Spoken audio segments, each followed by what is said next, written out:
you ever seen a presentation which has started like this? There we go. Blue background? Check. Lots of writing? Check. We start off with the only thing you don't care about, the fact I was founded in 1922? Check. You see, most presentations don't really start very well, and as an audience member, even though this presentation is 10 seconds long, you're dreading the next hour. You know probably the presenter's going to read from the slides. You know probably it's not going to be that relevant to your life.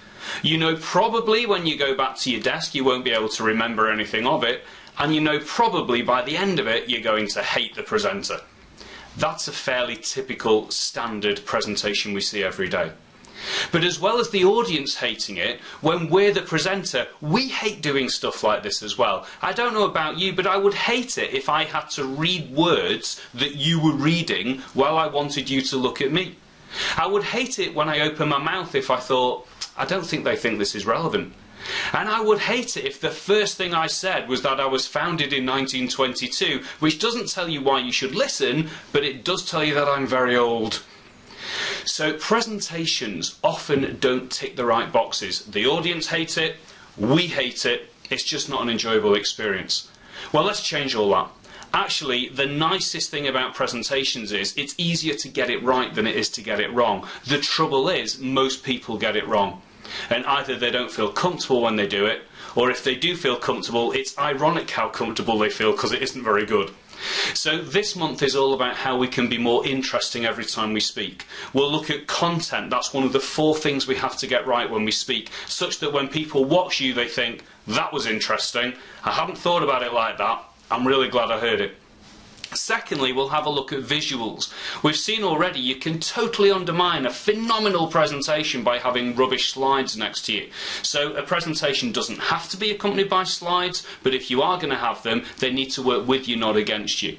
You know, when you look at a weather forecast on the television, a weather forecast map ties beautifully into what the presenter's saying. It's easier to understand the weather because of the visual next to us. Well, your slides have to work like that. They have to be as useful as a map is when we're watching a weather forecaster. So number 1, we'll look at content. Number 2, we'll have a look at visuals.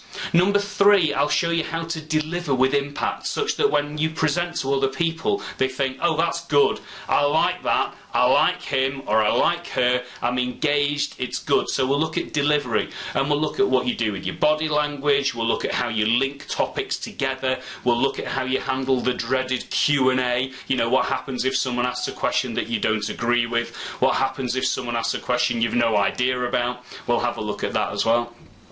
Now, I said there are 4 elements to good presenting, and they're 3: content, visuals and delivery. It's very easy to think, well, what would the 4th one possibly be? If I'm saying the right stuff and I'm showing the right stuff and I'm delivering the right stuff, what else can there be? Well, all those 3 talk about your outside. In other words, what people see. What they see coming out of your mouth, what they see on the screen, what they see with your body. But the 4th and critical element of presenting is how you feel on the inside. So how you can feel confident, how you can know before you open your mouth, it's going to go okay, this. I once heard a quote that said, in life you never really get what you deserve, you get what you expect. So if you think your day is going to go badly, it tends to. If you think your day is going to go well, it tends to. And it's the same with a presentation. If before you open your mouth you're thinking, I just really hope that I don't mess this up, then the best thing that will happen is you don't mess it up.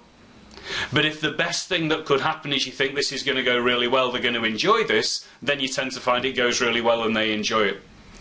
Often I ask people 2 questions about presentations. I say, firstly, do you feel comfortable when you make them? And almost always people say, not really. And then I say, and why do you carry on doing slides like that then? And they say, well, it's a comfort blanket. I said, well, hold on, you said you don't feel very comfortable, and then you present like that as a comfort blanket? That really makes it a pretty poor comfort blanket if you don't feel very comfortable using it. It's not a comfort blanket, it's a habit blanket. So you don't feel comfortable doing this habitual thing. So we need to break those habits. And that's what we're going to look at today. So the next video will show you how to do content. The video after that will talk about visuals, we'll then have a look at delivery, and finally we'll have a look at how to feel okay on the inside when you deliver. And as we have a look at content, I want you to remember how important it is to make a first impression. Do you remember the first impression I gave you with this video? It was this. And as you could see from the slide, it didn't look like this month was going to be very good. But when you flip it around and you start off talking like this, then straight away people engage more quickly. So let's now have a look at content.